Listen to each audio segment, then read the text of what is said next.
मंच पर आसीन सभी नेतागण, मैं इतना ही कह के अपनी वाणी को विराम दूंगा। आज प्रथम चरण का जो वोटिंग हो रहा है वो जीविका दीदी का परसेंटेज वोटिंग महिलाओं का ज्यादा हो रहा है।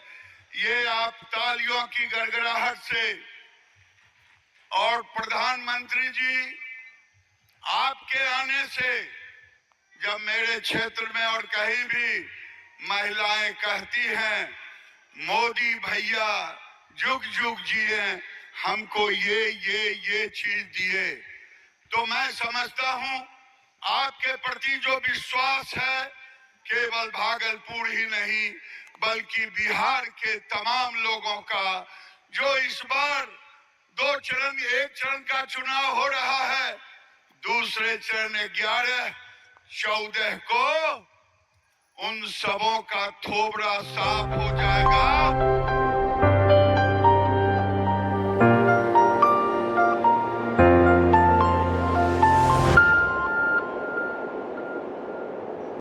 साथियों, पहले चरण के मतदार की और मतदारों का जो उत्साह है और अब तक मुझे जो जानकारियां मिली है, मतदान की शानदार तस्वीर सामने आ रही है।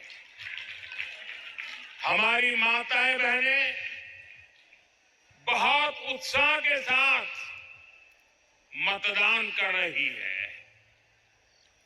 बिहार की बेटियां जंगल राज से बिहार को दूर रखने के लिए आज दीवार बनकर के खड़ी है और मतदान मथक पर जैसे किले की तरह उन्होंने एक लाइन बना दी है, भारी मात्रा में मतदान कर रही है। सुशासन की सरकार में बिहार में महिलाओं की सुरक्षा सुनिश्चित हुई है, माताओं बहनों को सम्मान मिला है, इसलिए वे भारी संख्या में आज वोट देने के सारे रिकॉर्ड तोड़ रही है।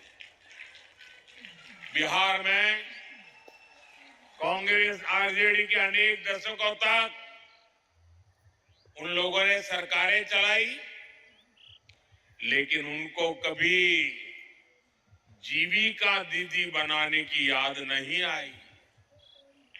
उनको लखपति दीदी बनाने के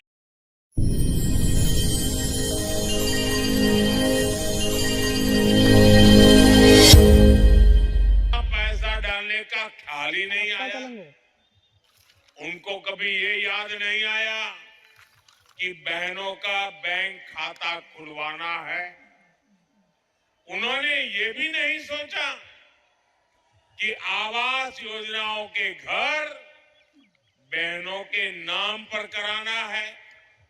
साथियों, ये काम एनडीए की डबल इंजन सरकार कर रही है। मोदी ने बहनों के जनधन खाते खुलवाए।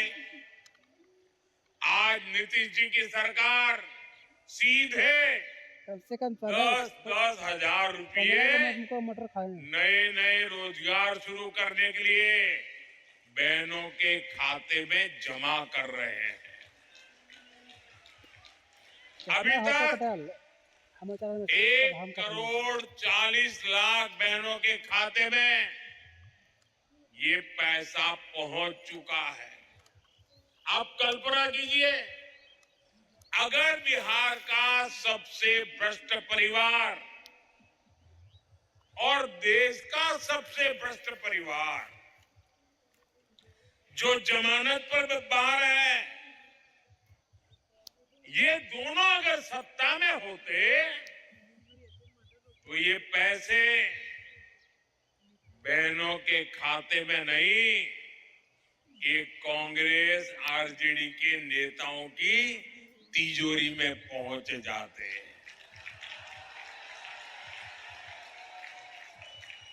साथियों, अभी तो सत्ता से इनका दूर दूर तक का कोई वास्ता नहीं है, तब भी एक दूसरे को नीचा दिखाने में जुटे हुए हैं।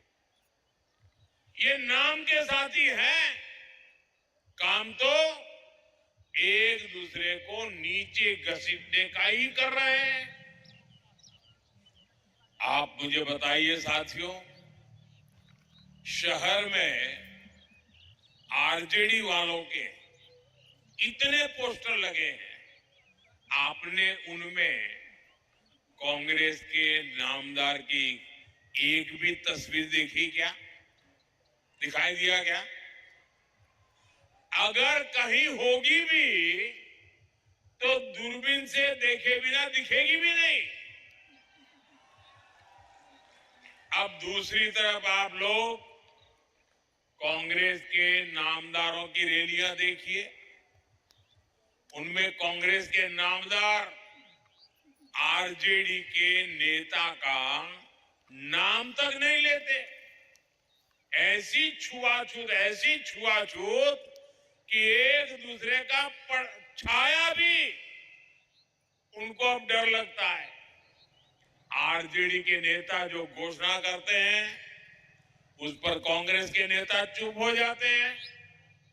साथियों, असल में बीते कुछ महीने ये कांग्रेस के नेता दावा कर रहे थे कि उनकी पार्टी बड़ी है और आरजेडी तो छोटी पिछलग्गू है। लेकिन आरजेडी वालों ने कांग्रेस के इस अहंकार को चुनौती दे दी, उनके नामदार के अहंकार को चुनौती दे दी और उन्होंने तय कर लिया, मैं तो मरूं तुझे मार करके रहूंगा। ये एक दूसरे को मारने में लगे हैं और कांग्रेस की कनपट्टी पर कट्टा रखकर सीएम पद की उम्मीदवारी चोरी कर ली। अब कांग्रेस के लोग आरजेडी से बदला लेने में जुटे हैं। ये जो कांग्रेस के नामदार है वो काफी समय से गायब है। लोग बताते हैं कि ये तो बिहार आना भी नहीं चाहते थे, उनको जबरदस्ती यहां लाया गया है। लेकिन अब ये उल्टा आरजेडी को ही नुकसान पहुंचा रहे हैं। सत्ता के स्वार्थ के लिए जो अपने साथियों के साथ ऐसा दगा कर सकते हैं, वे बिहार के हितैषी कभी भी नहीं हो सकते। साथियों, मोदी आत्मनिर्भर भारत बनाने के लिए काम कर रहा है, स्वदेशी को बढ़ावा दे रहा है, वोकल फॉर लोकल पर बल दे रहा है। ये जो आप लोग चीजें बनाते हैं ना, मोदी कहता है वो पूरे हिंदुस्तान में बिकनी चाहिए। आप जो चीजें बनाते हैं वो चीजें दुनिया में बिकनी चाहिए। अगर आपकी चीजें देश और दुनिया में बिकेगी तो यहाँ के लोगों को फायदा होगा कि नहीं होगा? आप जरा जवाब दीजिए, फायदा होगा कि नहीं होगा?